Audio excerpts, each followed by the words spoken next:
Hey everyone, it's Justin Michael. Welcome back to my channel. I have another cool tarot video for you today, hopefully cool.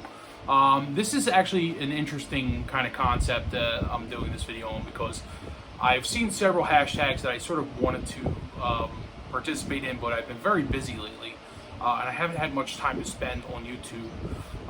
But I've seen some videos, and rather than get it wrong and figure out who started the hashtag, I would just sort of make my own. So this is tarot decks that I own that I never use, but I would never part with. So it's sort of a mouthful, and I'm sure we all have our decks that are like that, you know.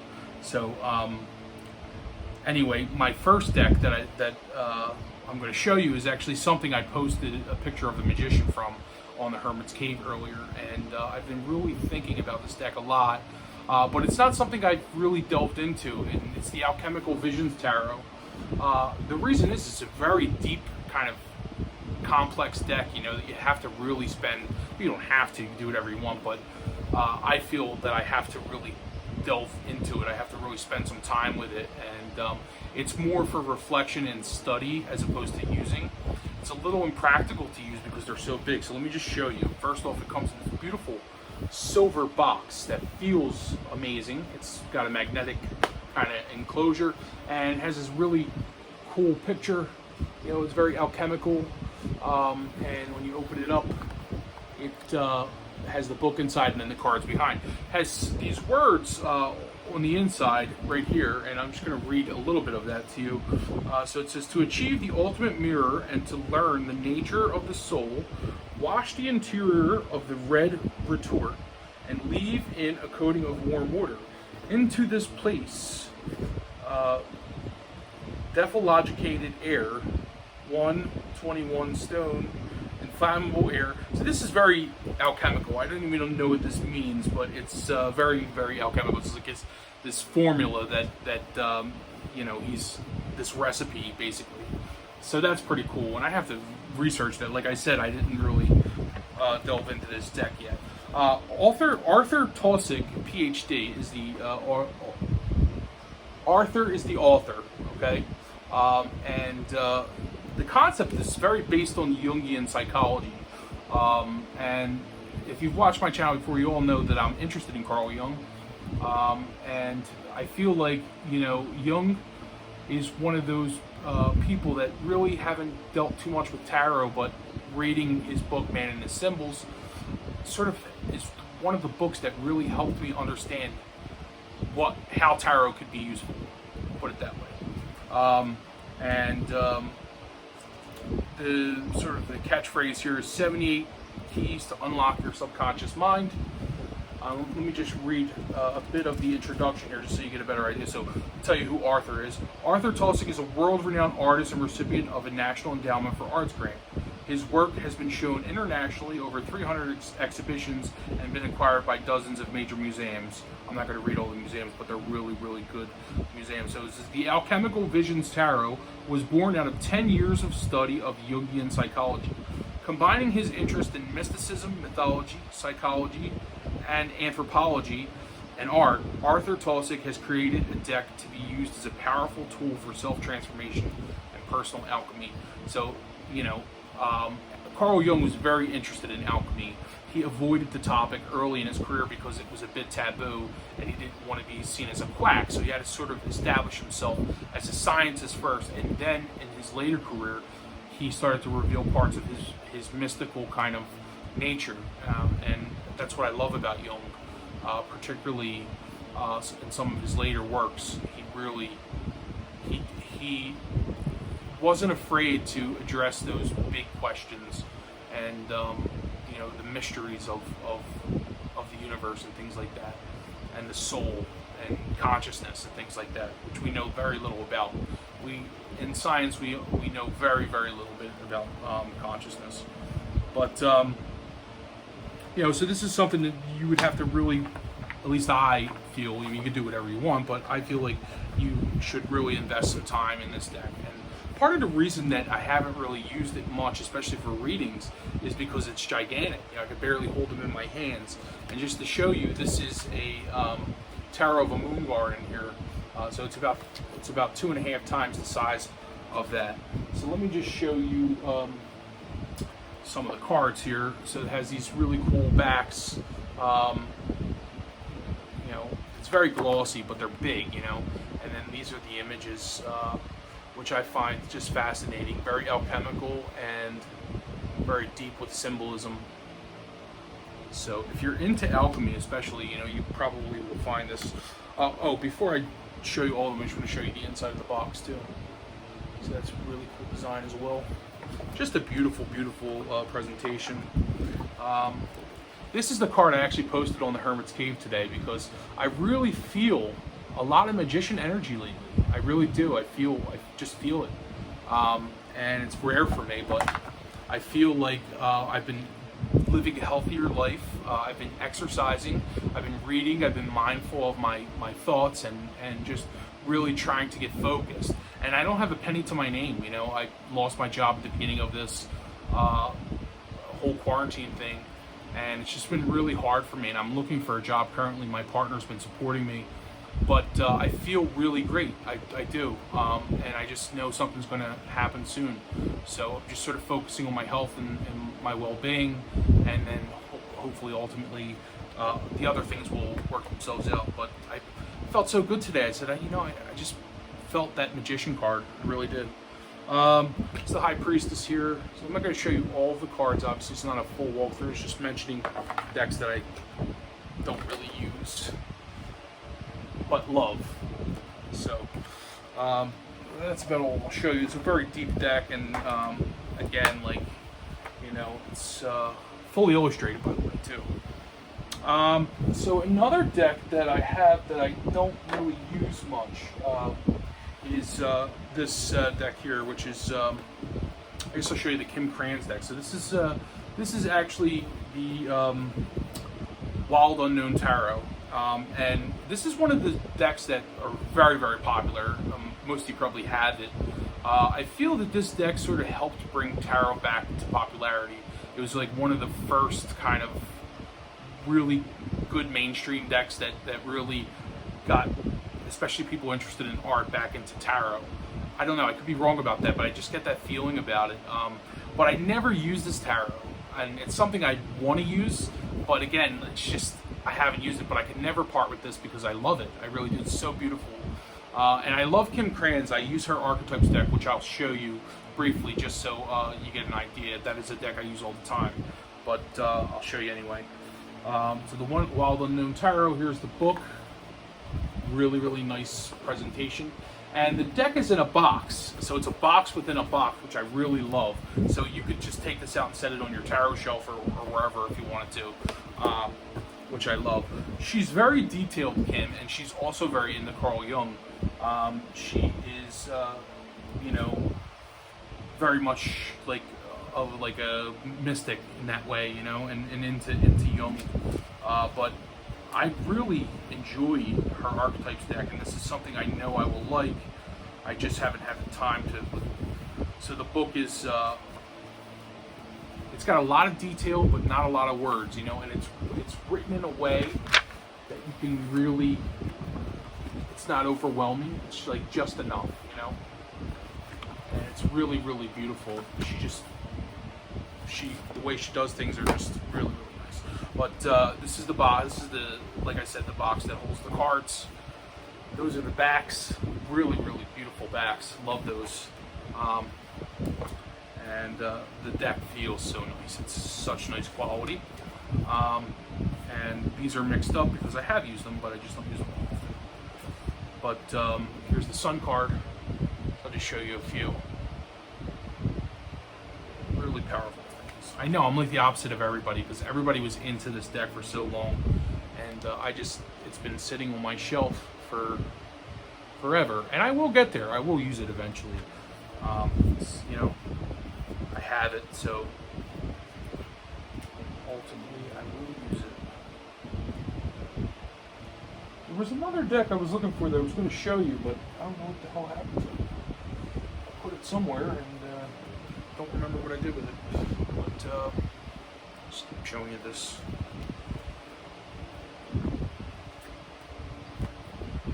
Judgment. Just really, really beautiful images. So. But yeah, so that's the Wild Unknown Tarot. It's kind of an animal deck, and part of the reason I like, I've sort of gotten re-interested in Kim Krans is because of the Brady Tarot Second Edition, which is an animal deck. And I'm like, was never an animal deck kind of person, but I'm starting to really be interested in that for whatever reason. This is her Archetypes deck. This is so beautiful, and I use it often. It really is really nice, from the box to the book to the cards. It's a round deck, and this isn't like one of the decks that I mentioned. You know, it's not even a tarot deck, but I just want to show you in case you've never seen it before. Most of you probably have. So it's got one of these really nice presentations, you know, in the packaging, and that little inside. Very artistic and very nice. This book is phenomenal. If you are looking for something to really spark your interest or to get you to understand the idea of archetypes, this is a very good source. So this sort of came out after she designed her decks, and I believe she went away somewhere, like sort of in the wilderness, somewhere in the Pacific Northwest, I think, in the mountains, and this sort of came from her. And I think she was doing like a young class and master's program or something. But this is really great because, you know, archetypes can be a little hard to identify at first, and it, you know, I think it's a lifelong process revealing the archetypes. It's almost a cliche, actually, people who are interested in archetypes. But this is really a good way to get you sort of interested and understand the basic principle of archetype. Because once you do that, you know, you see the more obvious ones that I'll show you in the deck.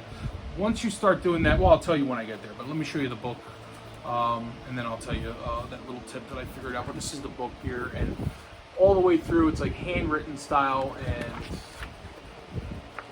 just easy to read. You know, she tells you how she picked the archetypes. She used a pendulum, and just a beautiful book. I just love it. So let me show you the cards. They come in this really cool round little box. And so what is an archetype? An archetype is something that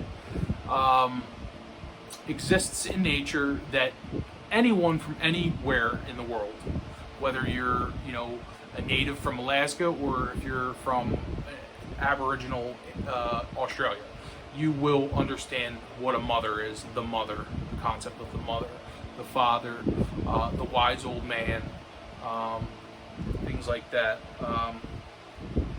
The medallion, you know, that's one of them she uses in here. Really a beautiful deck. They're round, they have these cool backs, and they are just lovely. Agape, which is a Greek word for love. It's the greatest love of all. Agape love. The Greeks had 7 words for love. The temple. So if you work with this deck and you start to understand what this, what the basic archetypes are, other archetypes begin to reveal themselves to you.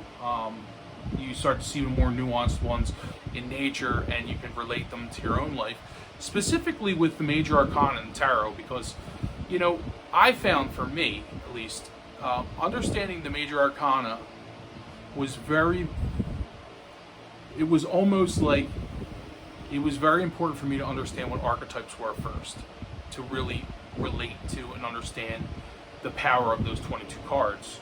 And so that's what this will help you do. You know, you'll be able to work with these archetypes and then pick them out in nature. You know, the bridge. Everybody had it. You know, you have a river, you have to cross it. No matter where you're from, you can build some sort of bridge to cross. You know, the unseen, that which is hidden.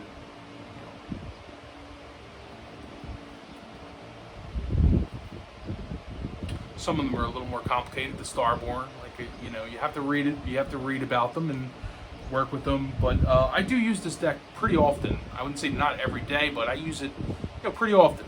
You know, especially if I need an Oracle, the Pilgrim. But discovering the archetypes is just a journey in itself. It really is, and it really goes along with tarot, but I think it's also just a life and spiritual journey that I believe, at least for me, was very crucial. I watched this movie, it's a show actually on Netflix called The Last Kingdom, and I really, really love that show. It's one of my favorite shows ever. And in the show, there's a character, Father Bianca, and he is Uhtred, son of Uhtred. He is Uhtred, who's the main character. It's like sort of his friend and guide. He's a priest, you know, and Uhtred's this pagan, like it's, you know, sort of very different from the priest, but they're friends, and the priest sort of helps him, and they help each other in different ways. They're sort of like polar opposites, but they have been connected. And I thought, you know, well, that's sort of a good representation of an archetype, the priest or the wise old man. And I know that in my own life because I had a friend, his name was Father Corley, who I met. I'm not going to tell you the whole story, but long story short, it was a very, very unlikely friendship. I'm gay. I live with my partner. And a few years ago, I started having like a spiritual kind of hunger. So I started going back to church. You know, I was sort of lost in life, and I needed some kind of spirituality. So I would go to church, but I wouldn't get involved in politics. I wouldn't talk to people. But for whatever reason, one day I talked to him. Actually went into confession, and I was really into his sermons. Were so really good. He was very, very wise man, and he was really a living saint in my opinion. But I went to confession. When I talked to him, I said, you know, Father, I started talking about myself and how I like I love the idea of being a Catholic again, but because I'm gay, it's, you know, really difficult for me. And he just looked at me like, you know, he was like, do you have any sins? He said to me. And I was like, so shocked that, like, he didn't care. He just didn't care that I was gay. You know, and he started off and he was like, you know, we all have our disagreements, and we all see things the way we see them. And he told me about this prayer by Thomas Merton. You know, even though I don't know where I'm going, the road is long. Read the prayer by Thomas Merton. But basically, it just says, even though I don't know where I'm going, I believe that the desire to please you, Lord, does in fact please you. Like, in other words, what is important is the desire to do the right thing and live by your conscience, and not living, you know, exactly in line with other things. Like, you have your conscience, which is your God-given ability to judge between right and wrong. And we became friends, and he sadly died last year, about 8 months ago. But he was just my really good friend, and I really relate to the character. The purpose of me telling you that was I relate to the priest in The Last Kingdom, because I feel like that is sort of a character in my own life, and it's almost an archetype. You know, it's the priest or the wise old man, sort of. So you can start to really identify those more nuanced archetypes. They're everywhere, and they make up, I believe, they're a very big part of consciousness and our existence. So that is the Archetypes guide. Next up, I'm going to show you is this deck. I'll never use this deck at all, but it's the Starman Tarot. I'm a big fan of David Bowie. Ziggy Stardust is one of my all-time favorite albums, and this was a nice tribute to him. But I just don't read with it. It's just a collection piece, but I can never part with this because I love Bowie. But it is a nice deck, and you probably could read with it. I believe it's like more of a Thoth style. David DeAngelis and Esther DeAngelis created it, and I'll just show you some of the cards. Really nice book. You can read all about their, you know, creation of the deck and everything. Some of you probably have this, or you know it. You've seen it around. It's by Lo Scarabeo, Lo Scarabeo. So the Fool in this deck is the Sacred Clown. Starman. So it's really kind of a tribute to Bowie's later, his touring years and all, his extravagant shows they put on Ziggy Stardust and the Spiders from Mars and things like that.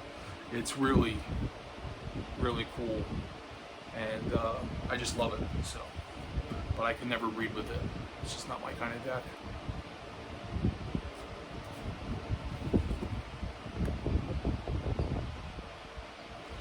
So that is the Starman. There are a few other decks. Obviously I had to narrow it down. I'm not going to show. I have quite a few decks that I don't use. I use many of my decks, but not all of them, obviously. But another one is the New Orleans Voodoo Tarot, which is it's by Louis Martini and Sally Ann Glassman, and it's dedicated to the African culture, the voodoo culture that exists in New Orleans, and it's quite brilliant actually. But it's just something I don't really reach for, but I can never part with it either. And I have a kinship with New Orleans, the city of New Orleans. I love it. I think it's like the Philadelphia of the South, or I should say Philadelphia is the New Orleans of the North. Culturally, musically, just a lot in common. We have more than most people realize. But it comes with this book, and the book is crucial to understanding the deck. You have to read the book. There's so much to it. And I did do a walkthrough of this. If you want to know more about this deck, you can go back and watch my walkthrough. But I'm just going to show you some of the cards. And this is one of the older versions of this deck. It actually was, this deck was published back in the 90s. And so I think they've since sort of updated some things, but just to show you. So these are the suits up top. Congo is the water suit. So, and it's all very New Orleans voodoo kind of makeup. I'm looking for some majors to show you. Of course, I can't find any. I hear some. So these are some of the majors, and it's a very kind of nuanced deck. You will have to read the book and know a little bit about voodoo culture, but it's all in the book. So even if you don't, you're curious about it. I do love this deck, and I'm glad I read the book and I learned a lot reading it. But it's just practically not something I read with all the time. Maybe one day I will, but I think I just got a lot out of studying and reading. That's the Tower card. That's really, if you notice in New Orleans, like destruction comes in the form of floods often. So you have that, the water coming in, and it's a very powerful card. This is actually the Fool, not the World, even though this is World Egg, and that is a figure from some sort of dragon or snake, a serpent, from their creation story. It's an African creation story, but it's just, the deck is full of really interesting characters and figures and all, and it's tied in with a lot of Catholicism too, because the voodoo magic kind of culture is very tied to Catholicism. It's especially in New Orleans, because it's all sort of mixed. It's like all one thing influenced another, and you have the French and the African, and everything is just combined in there, and it's really fascinating. It's a shame I had that other deck I wanted to show you. I just don't know where it got right now, but I guess I'll make this my last one. What a shame. I had it around. This is the Thorian Tarot by Caitlin Matthews. Actually says Caitlin and John.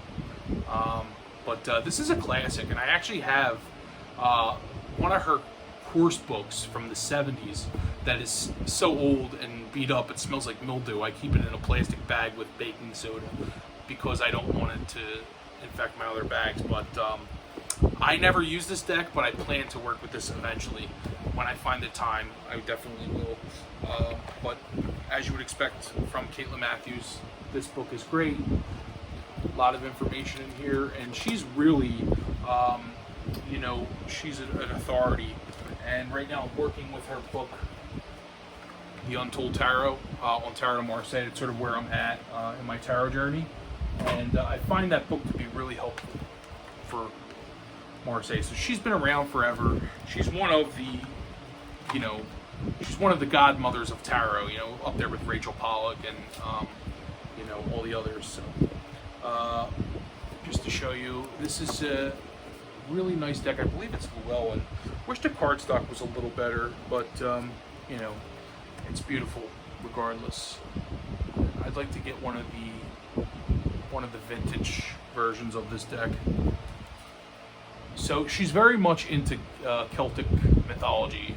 A lot of her books are, her and her husband both are dealing with Celtic mythology and seership and shamanism and things like that.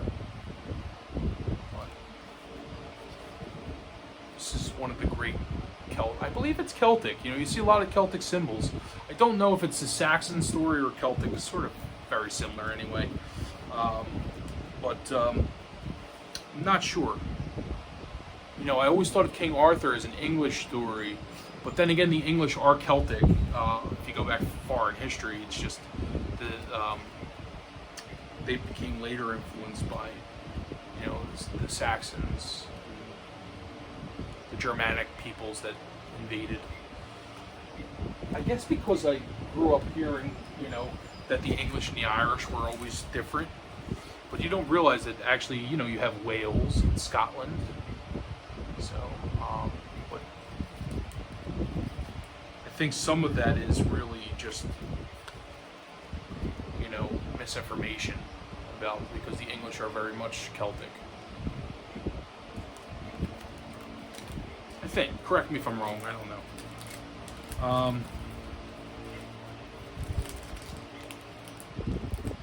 I think that's it. It's a shame I had that other one I was going to show you, and I put it somewhere else right now, and I just can't remember what I did with it. But anyway, I guess that's long enough anyway. I'll show you next time. But so these are all decks that I could never part with, but I never use. Anyway, thanks for tuning in today. I hope you are staying healthy and well, and peace and love. Until next time. Bye-bye.